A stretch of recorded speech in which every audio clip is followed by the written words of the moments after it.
믿을 수 없는 일이 벌어졌습니다. 세계 최빈국 중 하나인 히말라야 고산지대에 기적 같은 일이 생겼다고 합니다. 전기가 없어 밤만 되면 칠흑 같은 어둠에 갇혀 살던 마을 사람들이 코리아를 외치며 그들에게 감사의 마음을 전하고 있는데요.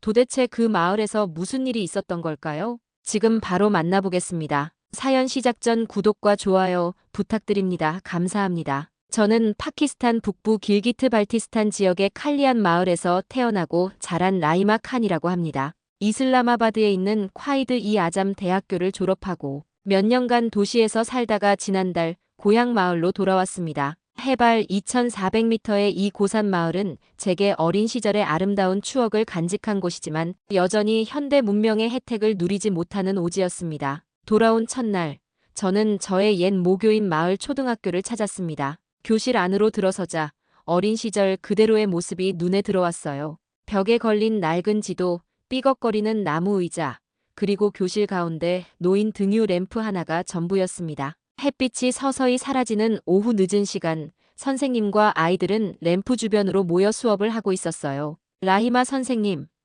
제 모습을 본 아이들이 반갑게 외쳤습니다. 저는 이 마을을 떠나기 전 몇 개월간 자원봉사로 아이들을 가르쳤었죠. 그중 한 아이가 빠르게 달려와 제 손을 잡았습니다. 12살 된 자이르였어요. 그의 눈빛에는 여전히 호기심과 지식에 대한 갈증이 가득했습니다. 선생님, 정말 돌아오셨어요?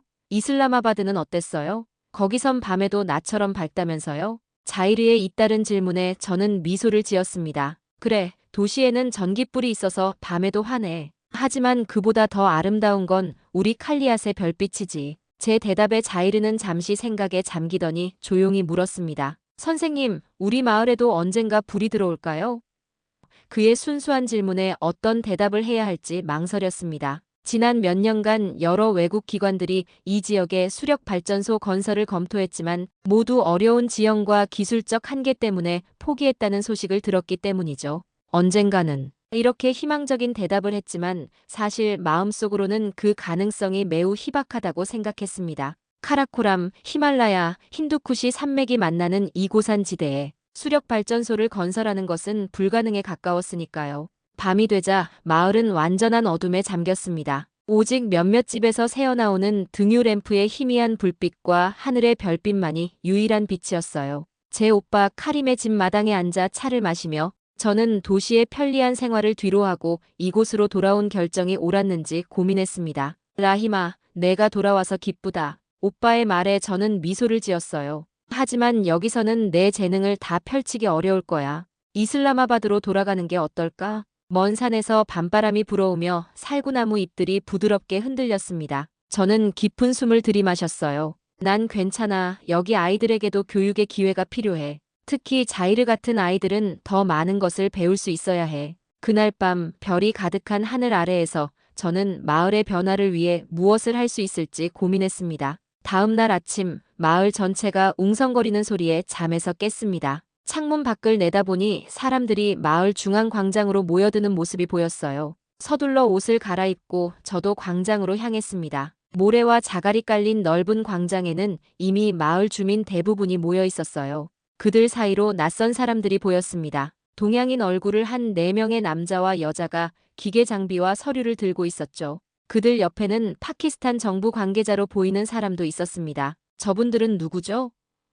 제가 옆에 선 야신 할아버지께 물었습니다. 마을에서 가장 연로한 할아버지는 굵은 주름이 깊게 패인 얼굴을 찡그리며 대답하셨어요. 한국에서 왔다고 하는구나. 우리 마을에 수력 발전소를 짓겠다는 얘기를 하고 있어. 저는 놀라움에 입을 다물지 못했습니다. 한국이라면 제가 대학에서 배웠던 그 나라입니다. 불과 몇십 년 전까지 가난했던 나라가 세계적인 기술 강국으로 성장한 그곳 말이죠. 광장 중앙에 선 정부 관계자가 큰 소리로 말했습니다. 여러분, 오늘 좋은 소식을 전해드리러 왔습니다. 한국 정부와 기업의 지원으로 칼리안 마을에 소규모 수력 발전소를 건설하게 되었습니다. 이 프로젝트가 성공하면 여러분의 마을에 전기가 공급될 것입니다. 마을 사람들 사이에서 웅성거림이 커졌습니다. 저는 한국인들 중 리더로 보이는 남성에게 눈길이 갔어요. 그는 40대 초반으로 보였고 날카로운 눈빛과 자신감 있는 표정이 인상적이었습니다. 야신 할아버지가 천천히 앞으로 나가 질문했습니다.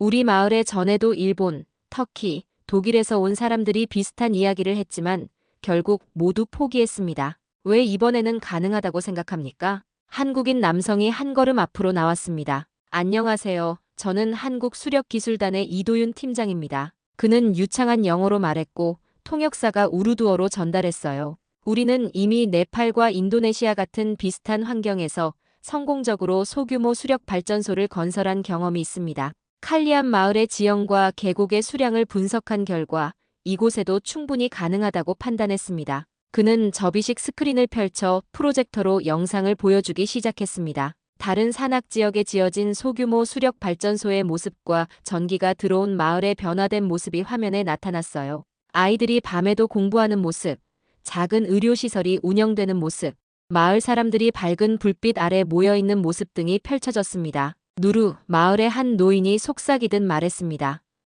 빛이라는 뜻의 우르두어였어요. 그 단어가 마치 기도처럼 마을 사람들 사이에 퍼져나갔습니다. 자이르가 제 곁으로 다가와 흥분된 목소리로 물었어요. 선생님, 정말 우리 마을에도 전기가 들어올까요? 저는 한국기술진의 설명을 귀에 깊게 듣고 있었습니다. 그들은 467m의 도수터널과 130km 송전선로 공사에 대해 이야기했어요. 당나귀를 이용해 장비를 운반하고 마을 청년들을 교육시켜 공사에 참여시키겠다는 계획이었습니다. 이번엔 진짜 될지도 모르겠어. 제가 자이르에게 말했습니다. 한국인들의 자신감 있는 태도와 세부적인 계획은 이전 시도들과는 분명히 달라 보였거든요. 이 팀장이 발표를 마치자 마을 주민들은 여전히 의심의 눈초리를 거두지 않았습니다. 야신 할아버지가 다시 물었어요. 이런 큰 공사가 우리 마을 환경을 해치지는 않을까요?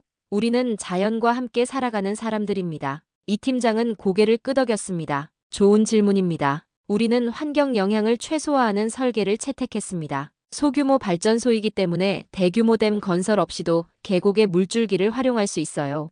또한 공사 과정에서 지역 주민들의 의견을 지속적으로 반영할 것입니다. 회의가 끝나고 사람들이 흩어질 때 저는 용기를 내어 이도윤 팀장에게 다가갔습니다. 안녕하세요. 저는 이 마을 출신인 라이마 칸이라고 합니다. 저도 이 프로젝트에 도움이 되고 싶습니다. 이 팀장은 잠시 놀란 표정을 지었다가 미소를 지었어요.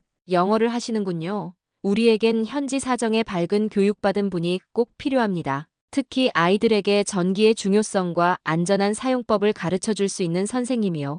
그날 저녁 마을 전체가 흥분된 토론으로 가득했습니다. 젊은이들은 대부분 열광적이었지만 나이 든 사람들은 여전히 의구심을 품고 있었어요. 야신 할아버지는 저녁차를 마시며 깊은 생각에 잠겨 있다가 말했습니다. 라히마, 너는 어떻게 생각하니? 이 한국 사람들을 믿어도 될까? 저는 잠시 생각에 잠겼다가 대답했습니다. 할아버지, 한국은 불과 50년 전에는 우리보다도 가난한 나라였어요. 하지만 지금은 세계 최고의 기술 강국 중 하나가 되었죠. 그들이 해낸 기적이라면 우리 마을에도 누르를 가져다 줄 수 있지 않을까요?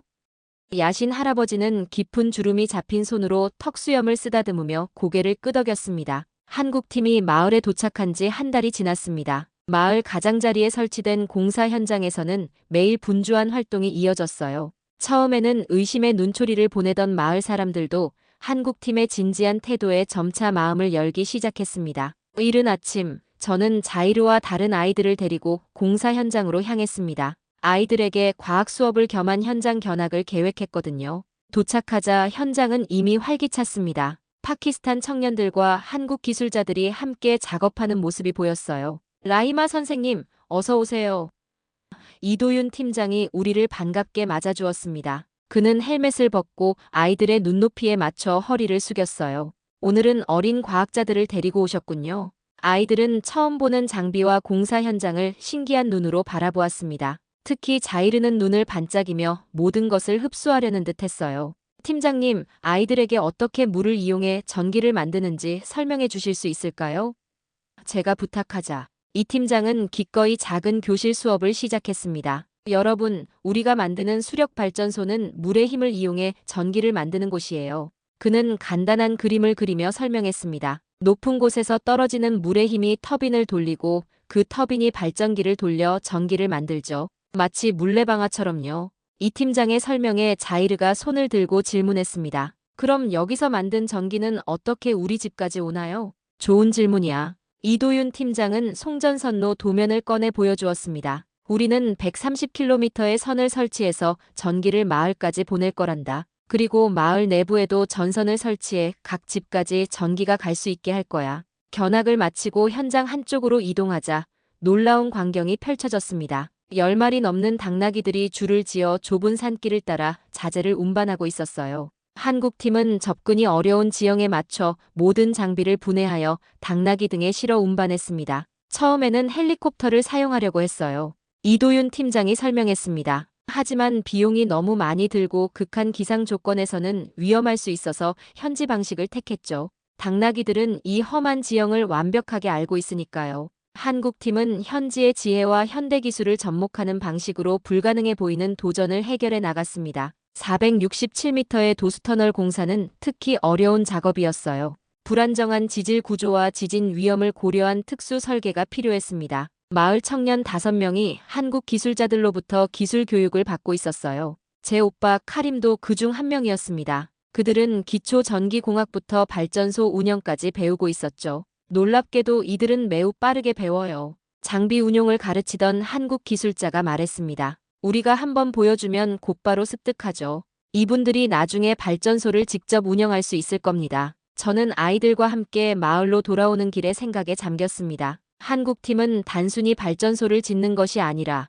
지식과 기술을 전수하고 있었어요. 그들은 물고기를 주는 대신 물고기 잡는 법을 가르치고 있었습니다. 하지만 모든 것이 순조롭지만은 않았습니다. 공사가 진행될수록 예상치 못한 어려움들이 나타났어요. 특히 도수터널 공사 중 발견된 불안정한 지반층은 큰 문제였습니다. 이 팀장의 눈에 걱정의 그림자가 드리워지는 것을 볼 수 있었어요. 저녁 무렵 마을 아이들에게 수학을 가르치고 있을 때 갑자기 공사장 쪽에서 소란스러운 소리가 들렸습니다. 서둘러 나가보니 마을 사람들이 모여들고 있었어요. 무슨 일이죠? 제가 야신 할아버지께 물었습니다. 할아버지의 얼굴은 심각했습니다. 터널 공사 중에 무너짐이 있었다고 하네. 다행히 다친 사람은 없지만 공사가 지연될 것 같아. 그날 밤 이 팀장은 마을 회의에 참석해 상황을 설명했습니다. 예상보다 지질 조건이 불안정하지만 우리는 이미 대책을 마련했습니다. 특수 지반 강화 기술을 적용할 것이며 안전을 최우선으로 하겠습니다. 몇몇 마을 주민들은 불안해했지만 이 팀장의 차분한 대응에 점차 안심하는 분위기였습니다. 회의가 끝나고 그가 피곤한 표정으로 숙소로 향하는 것을 보며 저는 그들이 직면한 도전의 크기를 실감했습니다. 공사가 시작된 지 2달이 지났을 무렵 기상 변화를 느낄 수 있었습니다. 맑았던 하늘이 구름으로 덮이기 시작했고 공기 중에는 습기가 가득했어요. 몬순 시즌이 다가오고 있었습니다. 이 팀장과 한국 기술자들은 작업 속도를 높이며 우기가 오기 전에 최대한 많은 공정을 마무리하려 했습니다. 라히마 씨, 이 지역의 몬순은 어떤가요? 심각한 편인가요? 이도윤 팀장이 저에게 물었습니다. 그의 눈에는 걱정이 서려 있었어요. 6월부터 9월까지가 가장 심해요. 특히 7월에는 폭우가 며칠씩 계속되기도 합니다. 산사태가 자주 일어나기도 하고요. 제 말에 이도윤 팀장은 깊은 숨을 내쉬었습니다. 팀장은 서둘러 대책 회의를 소집했어요. 현재 도수터널 공사는 40% 정도 진행되었습니다. 하지만 우기가 시작되면 작업이 거의 불가능해질 거예요. 우리는 위험 구간에 임시 보강 공사를 하고 장비를 안전한 곳으로 옮겨야 합니다. 그러나 자연은 인간의 계획을 비웃기라도 하듯 예상보다 일찍 폭우가 시작되었습니다. 6월 초 하루 종일 내리던 비가 밤이 되자 폭우로 바뀌었어요. 마을 전체가 빗소리에 잠을 이루지 못했습니다. 다음 날 아침 끔찍한 소식이 들려왔습니다. 밤사이 공사 현장 근처에서 산사태가 발생했고 일부 장비가 묻혔다는 거예요. 다행히 인명 피해는 없었지만 도수터널 입구가 무너지고 공사도로 일부가 유실되었다고 했습니다. 그 순간 마음속 어딘가가 철렁 내려앉았습니다. 급히 현장으로 달려갔을 때 참담한 광경이 펼쳐졌어요. 한국 기술자들과 현지 작업자들이 진흙탕 속에서 장비를 구해내려 애쓰고 있었습니다. 이 팀장은 피곤한 얼굴로 피해 상황을 확인하고 있었어요. 얼마나 심각한가요? 제가 다가가 물었습니다. 터널 입구가 무너져서 다시 파야 해요. 이미 설치한 집안 보강 구조물도 일부 손상되었고요. 그는 한숨을 쉬었습니다. 최소 한 달은 일정이 늦어질 것 같습니다. 이 소식은 순식간에 마을에 퍼졌고 주민들 사이에서는 동요가 일어났습니다. 나이든 주민들 중 일부는 역시 이번에도 안 되는구나라며 한국팀을 의심하기 시작했어요. 야신 할아버지를 비롯한 마을 원로들은 급히 회의를 소집했습니다. 우리가 처음부터 말했잖아. 이 산에서 발전소를 짓는 건 불가능하다고 한 원로가 말했습니다. 일본 팀도 독일 팀도 모두 포기했어. 이번에도 마찬가지일 거야. 또 다른 목소리가 이어졌어요. 야신 할아버지는 묵묵히 모든 의견을 들었습니다. 그리고 마지막에 말했어요. 한국인들에게 철수를 요청하는 게 좋겠소. 더 위험한 상황이 오기 전에 말이오. 저는 그 자리에서 일어나 목소리를 높였습니다. 할아버지, 아직 결정하기엔 이릅니다. 한국팀이 어떤 대책을 마련하고 있는지 먼저 들어봐야 해요. 마을 회의 후 저는 이 팀장을 찾아갔습니다. 그는 임시 사무실에서 밤늦도록 자료를 검토하고 있었어요. 제가 마을 회의 상황을 전하자 그는 잠시 생각에 잠겼습니다. 내일 아침 마을 사람들 앞에서 설명할 기회를 주시겠어요? 그가 부탁했습니다. 다음 날 마을 광장에 모인 주민들 앞에서 이 팀장은 차분하게 말을 이어갔습니다. 저희도 이런 상황에 실망스럽습니다. 하지만 이건 끝이 아닙니다. 한국에서도 50년 전엔 많은 시골 마을에 전기가 없었어요.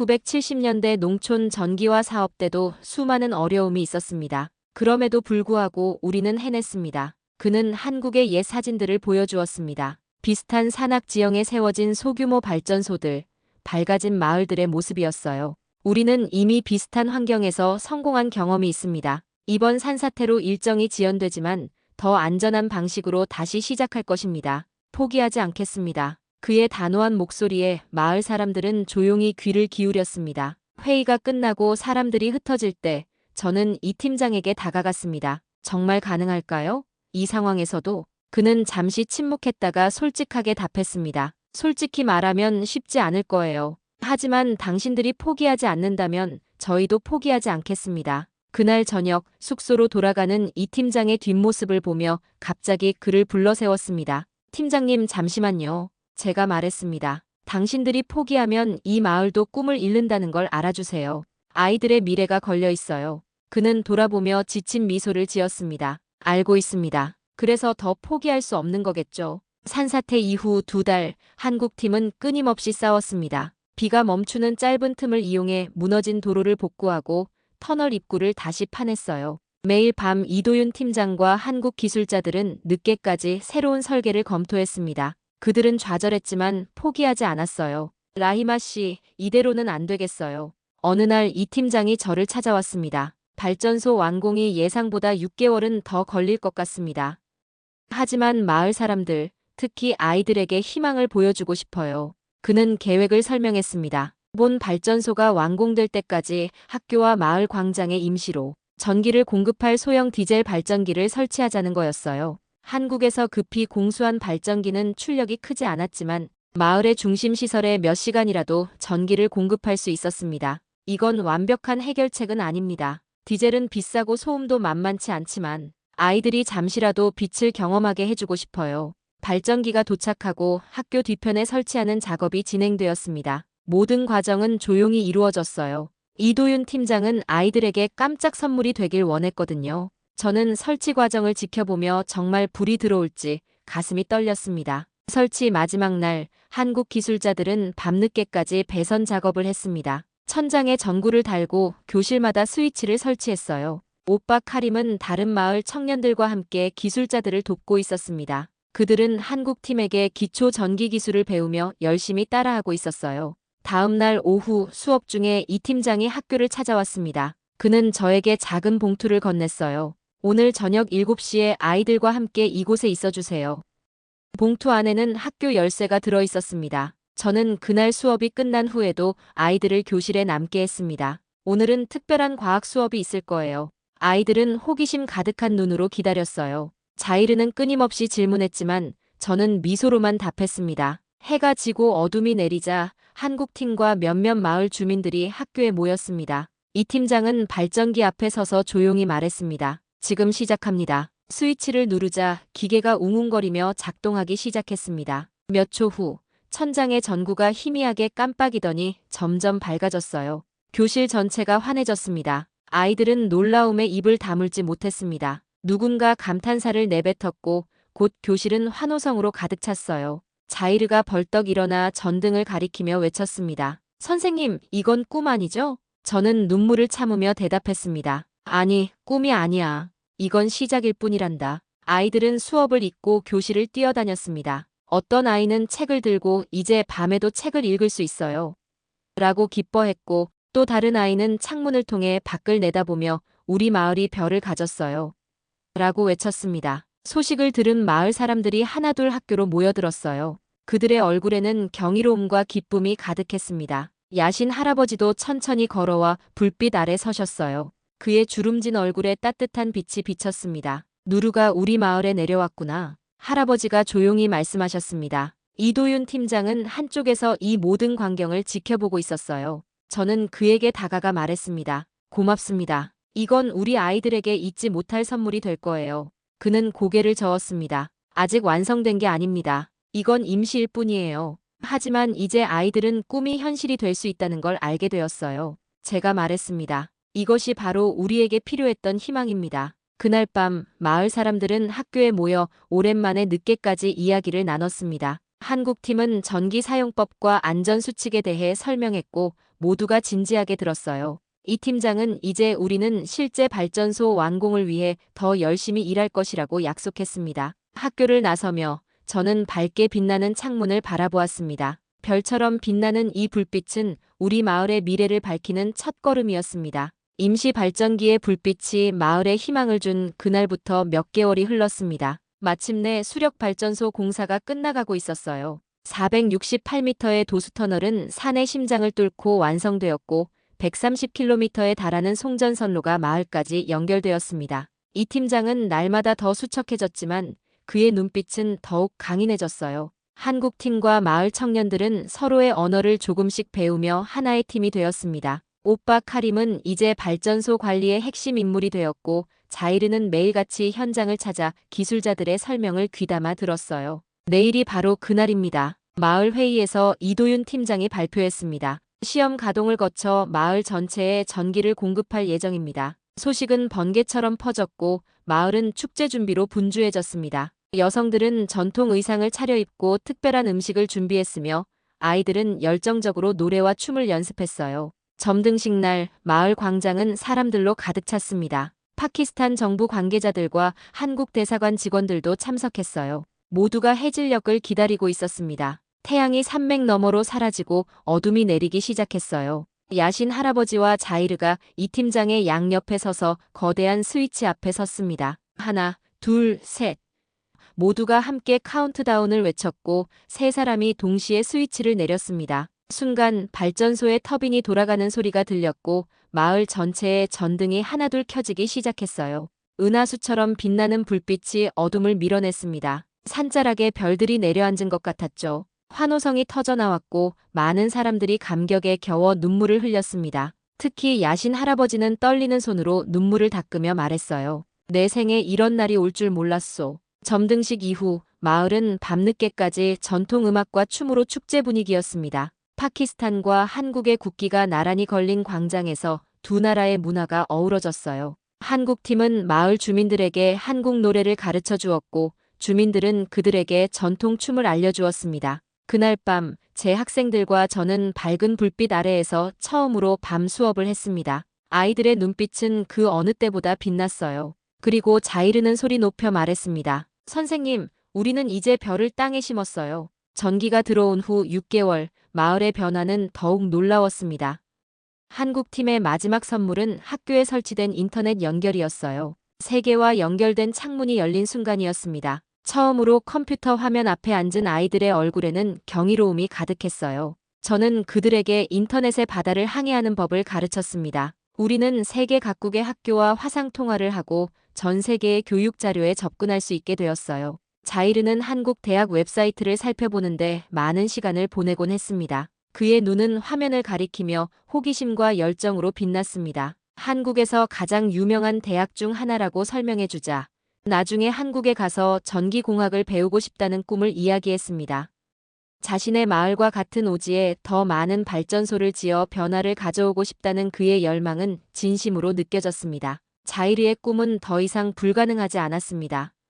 이 팀장은 떠나기 전 자이르에게 한국 정부의 장학생 프로그램을 소개해 주었어요. 너의 재능이라면 충분히 가능해. 몇 년 후에 한국에서 만나자 학교뿐만 아니라 마을 전체가 변화하고 있었습니다. 인터넷을 통해 마을 수공예품이 외부 세계에 알려지기 시작했고 몇몇 가정에서는 온라인 판매를 시작했어요. 온라인 의료 상담으로 간단한 건강 문제를 해결할 수도 있게 되었습니다. 물론 변화가 항상 쉬운 것은 아니었어요. 야신 할아버지는 우리 전통이 사라지는 건 아닐까 걱정하셨고 일부 어르신들은 갑작스러운 변화를 어려워했습니다. 하지만 저와 마을 청년들은 전통문화 기록 프로젝트를 시작했어요. 할아버지들의 이야기를 녹화하고 전통 노래와 춤을 디지털화했습니다. 우리는 과거를 지키면서 미래로 나아갈 수 있어요. 저는 마을 모임에서 말했고 대부분이 동의했습니다. 어느 날 자이르가 기쁜 소식을 들고 달려왔습니다. 한국 기업이 후원하는 파키스탄 내 과학 영재 프로그램에 선발되었다는 내용이었습니다. 이 팀장의 추천으로 파키스탄 내 여러 지역의 학생들과 함께 이슬라마바드에서 열리는 과학 워크숍에 참가할 기회를 얻게 된 것입니다. 프로그램에서 우수한 성적을 거두면 다음 단계로 한국 방문의 기회도 주어진다고 했습니다. 그날 밤 밝은 전등 아래서 저는 미소 지었습니다. 이제 우리 마을의 아이들은 세상 어디로든 갈 수 있게 되었으니까요. 전기가 마을에 들어온 지 몇 달이 지났습니다. 이제 칼리안 마을은 예전과 완전히 달라졌어요. 마을 중심부에는 작은 재분소가 생겨 농부들이 더 이상 멀리 도시까지 곡식을 가져갈 필요가 없어졌습니다. 의료소에는 백신을 보관할 수 있는 냉장고가 설치되었고 심지어 원격 의료 상담도 가능해졌죠. 여성들의 삶은 특히 많이 변화했어요. 야시나 아주머니는 전기 재봉틀로 마을의 첫 의류 사업을 시작했고 인터넷을 통해 수도까지 제품을 판매하게 되었습니다. 예전에는 해가 지면 일을 멈춰야 했지만 이제는 내가 원하는 시간에 일할 수 있어요. 라고 그녀는 말했습니다. 아이들은 전에 없던 자신감으로 가득 찼어요. 자이르가 과학 캠프에서 돌아온 후에는 다른 아이들도 외부 세계에 대한 꿈을 키우기 시작했습니다. 마을 청년들 중 5명이 이제 발전소를 직접 운영하고 있었어요. 오빠 카림은 다른 마을들로부터 협력 요청을 받았고 인근 지역에도 소규모 발전 시스템을 설치하는 프로젝트를 돕기 시작했습니다. 어느 저녁 마을 광장에 모닥불을 피우고 둘러앉은 자리에서 야신 할아버지는 눈가에 주름을 잔뜩 모으며 환하게 웃었습니다. 할아버지의 거친 손은 따뜻한 차를 쥐고 있었고 그의 목소리는 부드럽지만 자부심으로 가득했습니다. 우리 마을이 이제는 주변 지역의 모델이 되었다고, 이 작은 마을에서 시작된 변화가 인간다운 삶의 시작을 알렸다고 말씀하셨습니다. 전기의 빛이 가져온 것은 그저 밝음이 아니라 사람들의 존엄성이라는 할아버지의 말에 주변의 모든 사람들이 고개를 끄덕였습니다. 한국으로 돌아간 이 팀장은 가끔 마을의 소식을 전해왔습니다. 그가 보낸 메시지에는 칼리앗의 성공 사례를 바탕으로 네팔과 방글라데시 산간 마을에서도 비슷한 프로젝트를 시작했다는 내용이 담겨 있었습니다. 현지 주민들과 협력하여 지속 가능한 발전소를 건설하는 이 사업은 이제 여러 국제기구의 지원을 받기 시작했다고 했습니다. 어느 날 저녁, 저는 마을을 내려다볼 수 있는 언덕에 올라갔습니다. 해가 저물고 집집마다 불빛이 하나둘 켜지기 시작하는 모습이 마치 땅 위에 내려앉은 별들 같았습니다. 불과 얼마 전까지만 해도 이곳은 해가 지면 완전한 어둠에 잠기던 곳이었는데 이제는 따스한 빛으로 가득한 공간으로 변했습니다. 제 옆으로 자이르가 조용히 올라와 앉았습니다. 그 모습에서 미래의 가능성이 엿보였습니다. 그는 마을 학교에서 가장 뛰어난 학생이 되었고 과학과 수학에 특별한 재능을 보이고 있었습니다. 자이르의 눈빛에는 이 팀장과 한국 기술진이 남긴 영감이 그대로 담겨 있었습니다. 마을에 들어온 전기가 단순한 편의를 넘어 꿈과 희망, 미래를 향한 빛이 되었습니다. 이 변화는 칼리안 마을 사람들에게 무한한 가능성을 열어주었어요. 저는 말없이 고개를 끄덕이며 밤하늘을 바라보았습니다. 저 멀리 우주의 별들과 마을 곳곳에 심어진 불빛들이 마치 서로 대화하듯 조화롭게 빛나고 있었습니다. 그 순간 자연의 빛과 인간이 만든 빛이 완벽한 균형을 이루는 듯 했답니다. 우리 마을 사람들의 마음속에는 이런 열악한 환경에서도 포기하지 않고 끝까지 우리에게 빛을 선물해준 한국에 대한 깊은 감사함이 자리 잡았습니다. 많은 나라들이 불가능하다며 돌아섰지만 한국은 우리와 함께 희망을 만들어냈습니다. 그들이 심어준 빛은 단순한 전기가 아닌 우리 마을의 미래를 밝히는 등불이 되었습니다. 오늘 사연은 여기까지입니다. 세계가 포기한 히말라야 고산지대에 한국의 기술력과 헌신으로 빛을 밝힌 놀라운 도전이었습니다. 한국은 어제의 원조 수혜국에서 오늘의 원조 제공국으로 변모했고, 이제는 세계 곳곳에 희망을 전하고 있습니다. 한국 기술자들의 뛰어난 문제 해결 능력과 현지 상황에 맞는 맞춤형 접근법은 세계 어느 나라도 따라올 수 없는 우리만의 강점입니다. 더불어 단순히 시설물을 지어주는 것이 아니라 현지인들이 스스로 기술을 습득하고 미래를 개척할 수 있도록 돕는 한국의 지원 방식은 진정한 국제 협력의 모범이 되고 있습니다. 빛을 심는 나라 대한민국. 이제는 기술과 인간애를 결합해 세계를 밝히는 등불이 되었습니다. 우리의 기술력이 지구 반대편 오지마을의 아이들에게까지 꿈과 희망을 선물하고 있다는 사실. 대한민국 국민으로서 큰 자부심을 느끼게 합니다. 오늘 사연에 대한 여러분의 생각을 댓글로 남겨주세요. 내일도 감동적인 사연으로 찾아뵙겠습니다. 귀한 시간 내주셔서 감사합니다. 지금까지 감동 신호등이었습니다.